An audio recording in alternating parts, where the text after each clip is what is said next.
Hi, my name is Steve Rassel. I'm the head strength and conditioning coach here at Weber International University.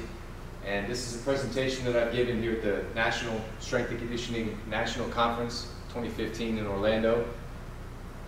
The topic of the presentation is creating a strength and conditioning program for your high school or for your college. All right? Before I dive too deep into things, I always like to give a huge thank you to everyone who's helped me get to this point. Definitely all of my current and former interns and assistants. They've been instrumental and vital to my growth and my success and where I've been at in starting the program and then in building the program. Everyone from day one and then all the way up until what we've got coming in a few weeks from now when we start our next school year. It's been crucial. I would not have been successful if it wasn't for them, professionally speaking, but also personally growing as a person. It's helped me tremendously. I've built some great relationships. And then mentors, people that I've worked for, worked with, people that still mentor and pour into me now. I've learned a ton of stuff just by having someone there to cross-check and bounce ideas off of, someone to ask advice from all the way back into my playing days, coaches I played for, to parents, to people that were professors for me, everyone along the way. And then my wife. As most of you know, the hours in this profession can be long and hard-lived, and you're pouring as much as you can of yourself into all these relationships throughout the day. And my wife is right there by my side, and she's a part of it just as much as I am. She's married to me, and we're both married to the organization that I work for, and so I can't thank her enough for that. All right, so what's the objective today? Really what we're going to try to do is break this down into like a step-by-step process. If you're in here thinking this is going to be primarily about how to set your workouts up and how to be successful on the floor with the X's and O's, that's going to come at the tail end, but that's really going to be something that I'm going to present about at a later date. This is more about the step way before that, when you're trying to get your foot in the door and get a strength and conditioning position created at your high school or at your college. All right, so there's three main things that we want to go over, and really the majority of the talk is all the preparation work, that first thing. There's a ton of preparation. There's actually three different stages of preparation that we're going to go into. All right, the next one is getting your foot in the door, what to do and take action and getting that stuff to take place, and then what to do once you're in, and how to thrive once you actually have your position created, how to structure things, how to move forward with things from there. So the preparation. I'm huge on preparation, on how important this is with anything you do. Anything that you do, a big part of who I am and how we structure things here with our interns, with our coaches, with everything, is preparing. You have to plan things out, you have to prepare. It's not the will to win, it's the will to prepare to win that matters. And you see all the different quotes up here. These are vital to being successful in creating your program. You've got to have things prepared. The first part of the preparation is looking at yourself. All right, you have to know what you bring to the table. So the overview, what you bring to the table, what the organization brings to the table, and then how you can mesh the two together. So with checking yourself, first you've got to check yourself on if you have the right mindset and the right character qualities to be successful, to try to start your own position, to create your own spot, and to start and build a program. It's very difficult. There's a lot of people that are going to come against you, and there's some tough times. You have to have passion, servanthood, sacrifice, commitment, persistence, open-minded, confidence. All those things are crucial. I'm not saying that if you're missing one of those, you can't be successful, but what I'm saying is to be optimally successful, you have to have those as a vital part of who you are. All right? What's going to happen when you have to bite the bullet and sacrifice not getting paid for 2 years just to see if you can buy your way into that system and create a program for them? Do you have what it takes commitment-wise? Can you sacrifice that? Are you persistent enough? All right? Those are all qualities about yourself, but you've got to sit down and check, am I really in this? Can I do this? Or is it going to wind me down and grind me down to where I'm not passionate and I don't love what I'm doing anymore? Because it hasn't been a day of work in my life so far as being a part of this process. Just so everyone knows, at Weber, things were not easy. I'm starting my 7th year here, and I've done a lot of things of building it almost from scratch. We had one coach here before me, and he did a good job of trying to lay some of the foundation and some of the framework. But when I came in, it was basically still, none of the teams really had any momentum built. Half the coaches, half the teams did not even want to do strength and conditioning. They were very much against the impressions they had before me, and they just did not have a good impression of things. So I'll keep giving flashbacks about my experiences throughout the whole talk today. Another part of checking yourself is defining who you are. Define yourself, your beliefs, moral standards, program key components, foundational training concepts, strengths and weaknesses. All right, but the first four there, what do you stand for? What are key components for you that as a part of your upbringing, a part of your environment growing up? What beliefs and standards and morals do you currently have? Because that's what's going to turn into your coaching style and the standards that you push for on the floor whenever you're mentoring all these young student athletes. What are the key components of your program? What are those bread and butter items that you can't live without? Those big ticket items, those movements, those strength exercises, speed movements, the nutrition concepts, and the recovery things. What are those things that you know you've got to have, you can't live without? All right, same thing as far as training concepts go. And then lastly on that, what are your strengths and weaknesses? Very, very important to know personally what your strengths are and what your weaknesses are. You've got to know where you stand on things. You definitely want to highlight your strengths, and when it comes down to negotiating later on in this process, you want to know what you can deliver. You don't want to promise things that are along the lines of your weakness. What you need to do is later on, once you're able to build your staff and hire your staff, you want to complement your weaknesses and hire people that are strong where you're weak. And that way you're surrounding yourself and having a very well-rounded staff when you're moving forward. But know your strengths so you can not be guilty of over-promising and under-delivering. So you can promise things and then you can deliver things. That's how you're going to sustain this program long-term over time. Okay, and then the last part of checking yourself on what you bring to the table, you've got to know where you stand in your personal life and where your stressors are, what stresses you out, what wears you down, where do you stand currently with the different things in your personal life, with relationships, with family support, with a spouse or kids. What things are going to, because there's going to be a lot of stress and strain put on those relationships. Where do you stand financially? Are you 6 figures in debt and growing? Or are you on the upswing? Can you survive if you had to get by with a second job at night or doing some other part-time work on the side to get by, just to get your foot in the door and create something that's never been done there before? All right? Because all those stressors are going to just add more wear and tear and grind you down, and if you're not careful, it'll wear you out before you get a chance to be successful. So to be optimally successful, you've got to try to handle as many of these things and get some positive momentum building in as many of these things as possible to try to really gain some ground. Okay, so that's really what you bring to the table. Now you got to look at the organization. Now you got to look at them. Still in our preparation phase here, still doing the groundwork. All right, so the organizational behavior. Define the structure and the possible support system that exists in that structure. Well, who are the different peoples that could be of influence, that can help you, that can lobby for you? Who are the people that you may know in that organization? To really, really be successful very quickly, it's a tremendous amount of help if you already know somebody in the organization, that you already have relationships built in that organization. But you have to take the time to build relationships if you want to really lay this down and be successful long term. You can't expect to walk in the door, do an interview, and expect them to fall head over heels over you and what you can do. But if you know the groundwork on who is there and who you can have lobby for you and have in your corner, people that have already worked there, people that know you, that have known you for a long time, you know, whether that's boosters, whether that's parents, big supporters, sport coaches, community members that have influence, every single person on this list helped lobby for me whenever I was pushing to get the job created. I got my foot in the door here for the first 2 years without even getting paid.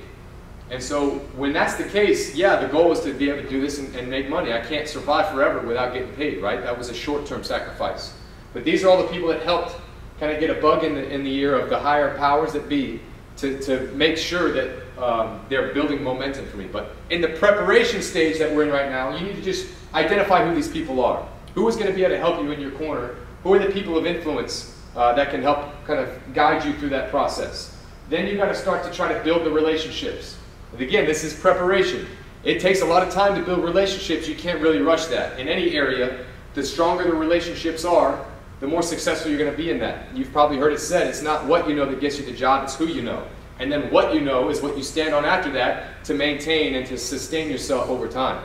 And I believe that to be true in a lot of ways. That may not be what's best, that may not be what I like, but that's, I feel like, is the way things are as far as networking goes and connecting. So you've got to do what you can to try to find a connection to the organization whenever you're looking for things for them. And then you've got to understand upper administration, and you've got to start to identify selling points. Again, we're talking preparation work here. What is it that makes them tick? The people that are going to make the decisions, the people that are going to be overseeing you and managing you and in charge of you, what is it that they want to hear? What's going to help persuade them that this is going to be worthwhile? Because this is an investment. You've got to think of yourself You're selling something, you're selling yourself and what you offer, what you bring to the table to a group of people. You've got to find out what they want to hear. So the preparation work on what they want to hear, what speaks for them? Is it financial impact that they're looking for? Are they going to want to see a profit? Or are they going to want to see a break-even bottom line? Or can they get by with minimal losses on things? Can you word things to where it's not a loss at all? Is it a break-even point? Are you actually going to gain in the long run? Is it a liability thing? Are they already doing training and there's no one in there? You can look up case after case of unfortunate situations of people getting injured all the way to, unfortunately, people dying and perishing in training, and from people that are in charge that are not certified, that don't know what to do. Organizational reputation, are they concerned with how well they stand out internally? That they're investing in bringing more people in that can help make that school a better place, and externally, bringing the best training program that can be. All right, and then employee and student satisfaction, having someone else there as a strength and conditioning professional to give one-on-one attention to everybody that's at the school. You know, you can sell that kind of thing. And yeah, there's all types of other things along the lines of what you can do inside the weight room: performance gains, injury prevention, you're building character, you're helping with speed, with power, you're helping reduce medical costs, injuries. I'm going to get into some of those later too. But what you want to do is try to find out what your selling point needs to be for the upper administration. And that's what you need to really try to start getting the edge and start working that direction with your thought process. Okay, so that's them. Now you've got to mesh the two together. So the third part in that preparation phase, again, we're still preparing. You have to have your vision. And the vision is the mesh of what you can do, what you bring to the table, all that you can offer, what you can sell yourself as, and what they need to hear, how they need to be approached. Mesh the two together, and you've got your vision on how you're going to sell things to them. Vision is the ability to talk about the future with such clarity that it's as if it's already happened. Okay?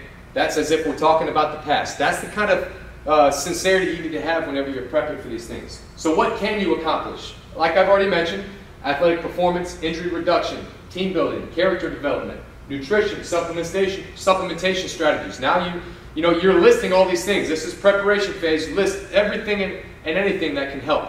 Okay? Mark Watts has got some good things on Elite FTS about different ways that, different things along these same lines of how you can really build and how a strength and conditioning program can be successful.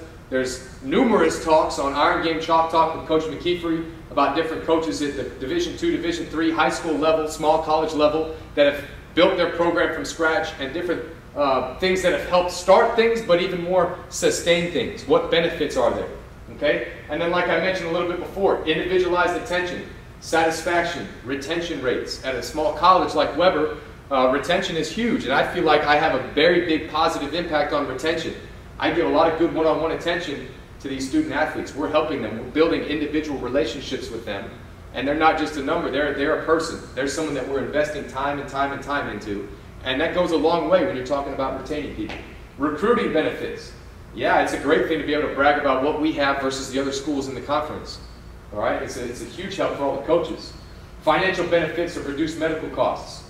All these things stack on, definitely. Now, if you're at a high school versus a college, you've got to figure out in your setting, what are those things in that particular setting that are going to help the most with you?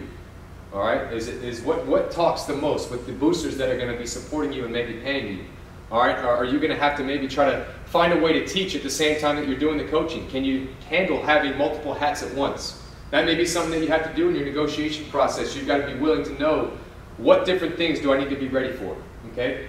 And then kind of going into that, you have to build, in the preparation stage, start to lay out a plan. An implementation model is really what it's called. What action steps are you going to need to take once you do try to get your foot in the door? All right, what are the different steps of your needs, wants, and dreams? When they ask you, what do you want to do here once you get here? What's the next year going to look like?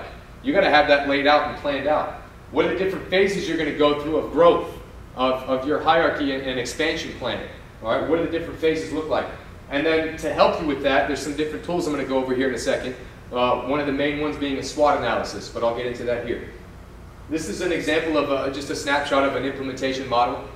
You start off informing everyone of what you're capable of doing, making them aware. Then you try to involve other departments in other areas, involve everyone as best you can, and integrate them within the program. Involve them and integrate them, and then you're ready to put things into action. You're getting everyone excited. You're getting everyone involved. Again, this isn't something you do in the preparation stage. This is something you're getting laid out. And then we'll do all the doing comes later. Another example of a implementation model, an ADDIE model. So it starts with the A, analyze. You analyze what it is that needs to be done. Then you evaluate it. Then you revise. Go down to the design. You actually design it, lay it out, evaluate it, have some feedback, ask some people to check it, then make your revisions. Then you get down to the develop stage. All right, you actually have it developed, and now you're starting to work things into place to where now all I need is the go call, and now it's good to go. All right, you get someone to evaluate it, you have that feedback system set up, you make your revisions, now you implement it. Now you take action. Again, you evaluate it, you revise it, reanalyze things, and kind of keep going on through that process. It's just a simple kind of step-by-step checklist of the implementation plan. And then the SWOT analysis, like I mentioned before. SWOT stands for strengths, weaknesses, opportunities, and threats. All right, so let's look at the top section here first. Strengths and weaknesses. Strengths and weaknesses internally. So that's over here, it says internal within the organization. What are the different strengths and weaknesses of a decision that you have to make? Anytime you have a decision set before you, you have a decision that you're going to either have to go this way or that way.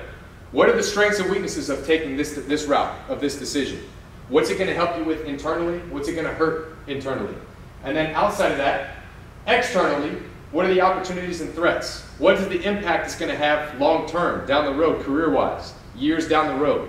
So let's use an example here. Let's say you're negotiating terms with how much you want to get paid. Let's say you're asking for 50 and they're only willing to pay 30. Let's say that that's something that happens. Now you have to look at that. Okay, 50 versus 30. Let's look at it internally, strengths and weaknesses. In one hand, they're offering me the job. On the strength side of things, even though I'm taking 30, I'm going to have a job. I'm going to have a full-time job there. And that's what one of my main goals was. On the weakness side of things, I'm getting paid $20,000 less than what I need to get by. So I'm making a lot less money.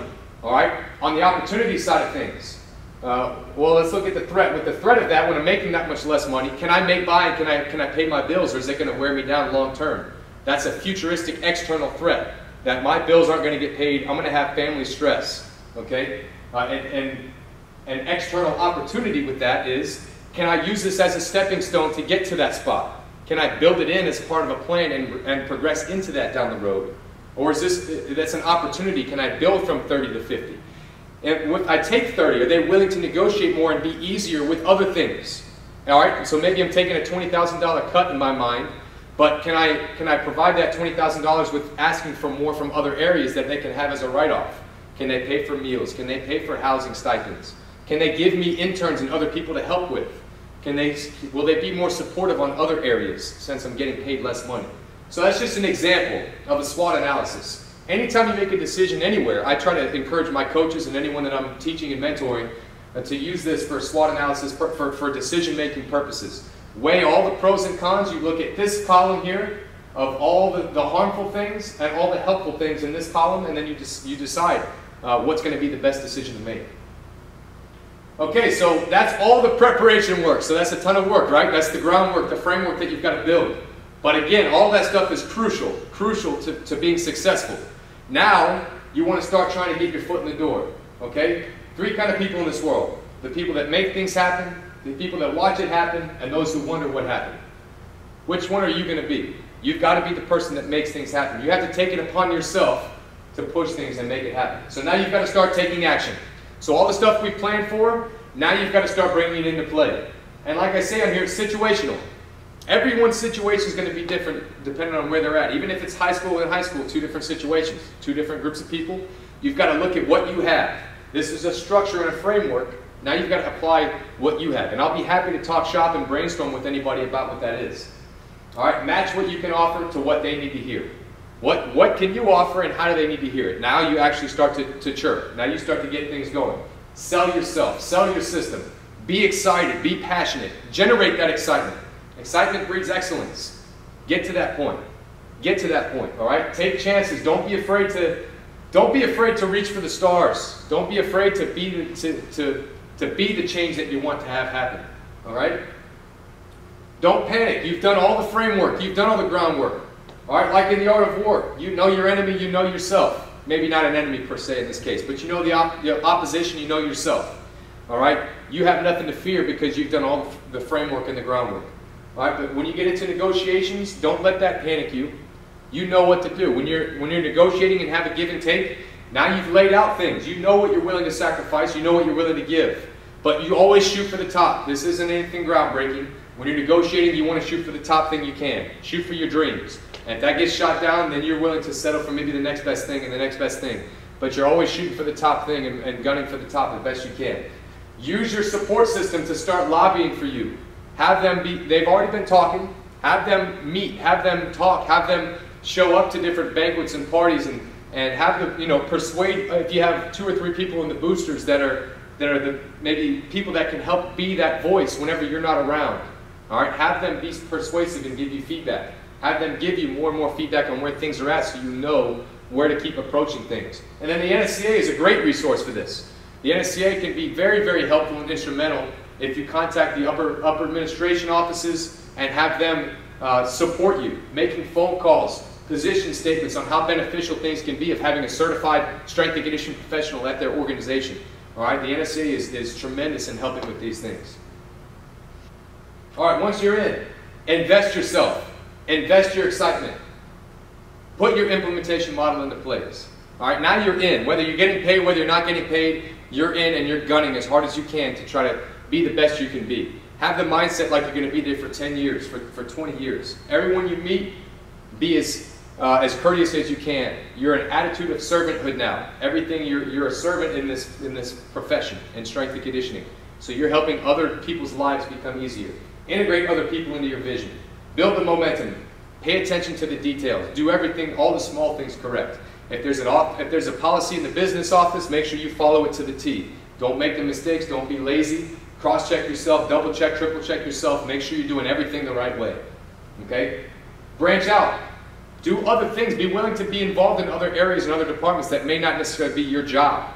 At a smaller school especially, that may be an important part of your survival. All right, this picture is great. It shows a picture of a tree with a house inside of it there, with the tree kind of growing in through the house. Make yourself invaluable to the organization. That was a huge strategy that I had here. In the 2 years that I wasn't getting paid money to be here, my goal was to involve and integrate myself so much in this organization that when the time comes for them to make a decision of if they're going to pay me or if I have to move elsewhere, that they have to offer me that job. They have to pay me, because to not pay me, to try to get me out of there, they're going to have to destroy themselves in the process. And they're going to have to start all the way down from ground one again. That was my goal, and I think I was successful in that goal. I think that was a huge part of the success and the progress that I made in that. Become invaluable. And take care of other departments. There's going to be a lot of other departments that you have to integrate and work with. Be as courteous as you can to everyone. You can't have a hot head. You can't be impatient. If you're having a bad day, leave it aside and have a good day whenever you're integrating with other people. Okay? Other thing once you're in is to go about implementing things in phases. Now we're talking about in the weight room, in the X's and O's, and maybe with your expansion plan. You can't get everything at once. You have to phase things in, especially for the safety of the student athletes. Try to get things, generally speaking, at first. So what we did here, get everyone on some type of safe, general training program. Try to incorporate as many different well-rounded variables as we can, and try to get everyone on the general program. Phase 2, once we had a little bit more personnel and support and momentum building here, now let's try to get everyone on a sports-specific program and kind of move forward from there. And then Phase 3, try to get as individualized as we can. We're very fortunate right now. This next year is going to be the biggest staff that we've ever had here at Weber. I'll have 9 intern assistant coaches coming in, which basically is like a graduate assistant without the master's degree classes. They'll be in charge of different teams.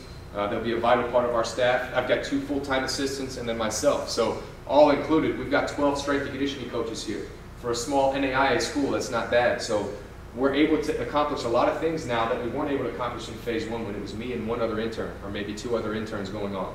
And then that intern crew was just really undergrad kids that are trying to get hours. And so there's a limit to how much you can accomplish there. But I was very fortunate here with the people that came through on how much I could accomplish with that. So you got to take it in phases to be safe, but also to not overwhelm people at first. Okay? Feedback that I'm giving you on maybe mistakes that I made. Just don't get comfortable. That's the main idea here. The only true wisdom is in knowing that you know nothing. Don't ever feel like you've got it all figured out. Don't ever feel like you got it all, because then life has a way of kind of breaking you down and really showing you that you don't know it all, that you have a lot to learn. So take that approach anyways. Whenever you make mistakes, write things down. Journal things to where whenever that time comes next year, you're building and growing on it, you don't forget about it, because there's so much going on when you run a department. It's a lot easier when you write stuff down. All right, seek continuous feedback when you're going through things. All right, along both of those two lines, make sure you set up meetings with the people that are above you. If they don't have it set up, ask for it. See if you can get that feedback meeting to see it, get evaluated on how you're doing. Have other people that you're working around evaluate you. Have a way of checking yourself. Am I successful? Am I doing what I've accomplished? Am I accomplishing the goals that I've set out? I've written out goals. I've written out plans. Am I successful in that? Reevaluate. Do quarterly checks or semester-long checks. We set goals at the beginning of the semester. At the end of the fall semester, Christmas break, when we got a few weeks off, we sit down, we take time, we look at those goals. Were we successful? If not, we reevaluate things. What could we do to be more successful next year? And then we try to set the goals for the spring semester. End of the spring, do another breakdown, set the plan out for the summer. With the layout that we have, that 3 times a year process works perfectly. And then we do midterm checks as well. All right, are we on the right path on this journey when we're going with our goal setting? And never get comfortable, like I said. You cannot stay back on your heels, get comfortable, and start feeling like you got it made. You always have to have that freshness, that importance, that everything means something to you. Everything is valuable to you. That's what you got to always have and always plan. All right, so that wraps up the presentation today. I hope everyone got something out of this.